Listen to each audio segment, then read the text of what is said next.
el presidente de los Estados Unidos mexicanos dirigirá un mensaje a la nación. Diputadas y diputados, senadoras, senadores, autoridades locales y federales,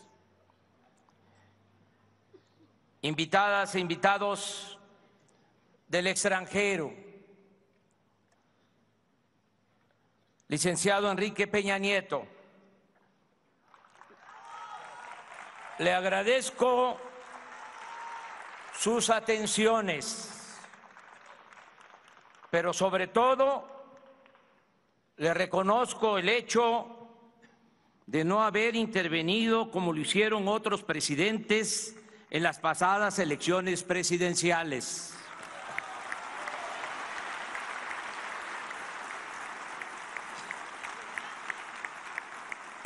Hemos padecido ya ese atropello antidemocrático y valoramos el que el presidente en funciones respete la voluntad del pueblo. Por eso, muchas gracias, licenciado Peña Nieto.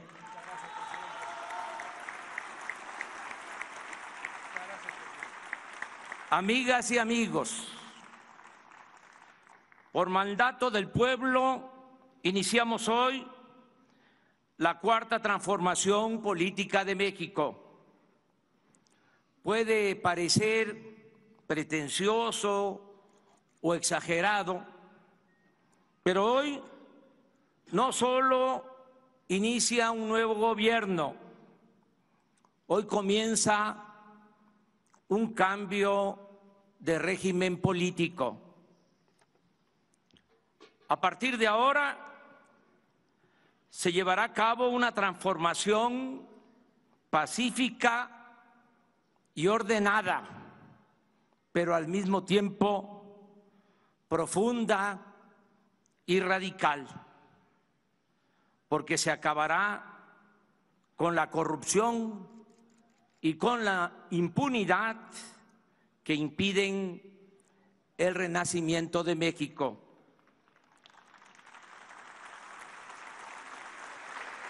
Si definimos en pocas palabras las tres grandes transformaciones de nuestra historia, podríamos resumir que en la independencia se luchó por abolir la esclavitud y alcanzar la soberanía nacional.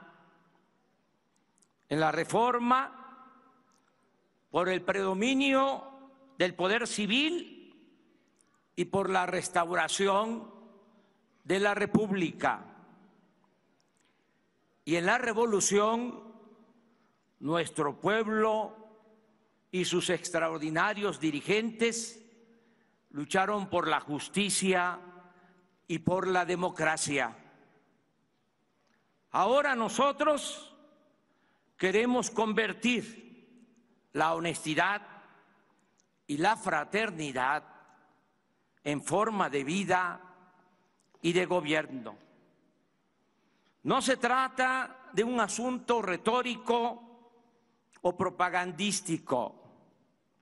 Estos postulados se sustentan en la convicción de que la crisis de México se originó no solo por el fracaso del modelo económico neoliberal aplicado en los últimos 36 años, sino también por el predominio en este periodo de la más inmunda corrupción pública y privada.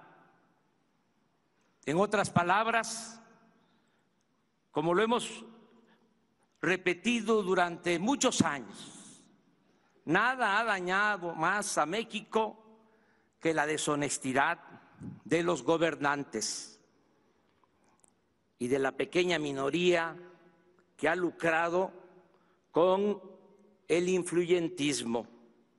Esa es la causa principal de la desigualdad económica y social, y también de la inseguridad y de la violencia que padecemos. En cuanto a la ineficiencia del modelo económico neoliberal, baste decir que ni siquiera en términos cuantitativos ha dado buenos resultados. Recuérdese que luego de la etapa violenta de la revolución, desde los años 30 hasta los 70 del siglo pasado, es decir, durante 40 años, la economía de México creció a una tasa promedio anual del 5%.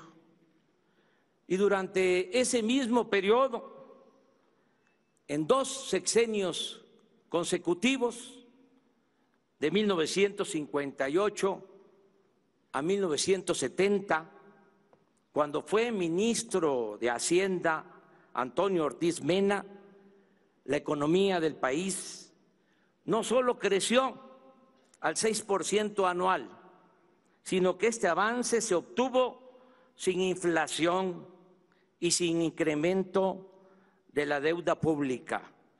Por cierto, Ortiz Mena no era economista, sino abogado.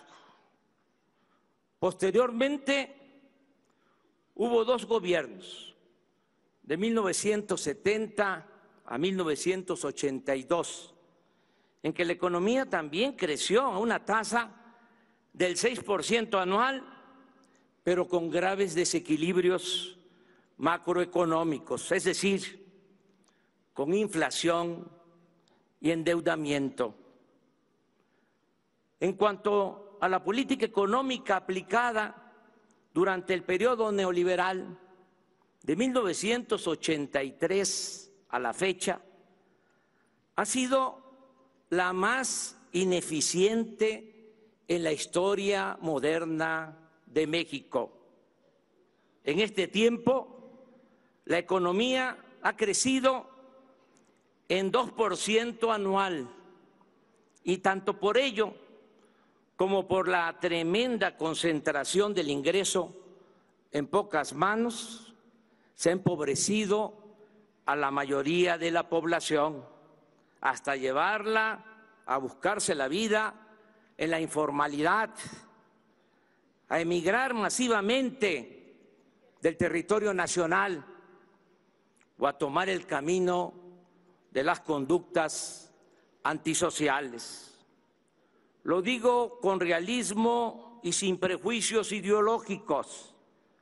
La política económica neoliberal ha sido un desastre, una calamidad para la vida pública del país.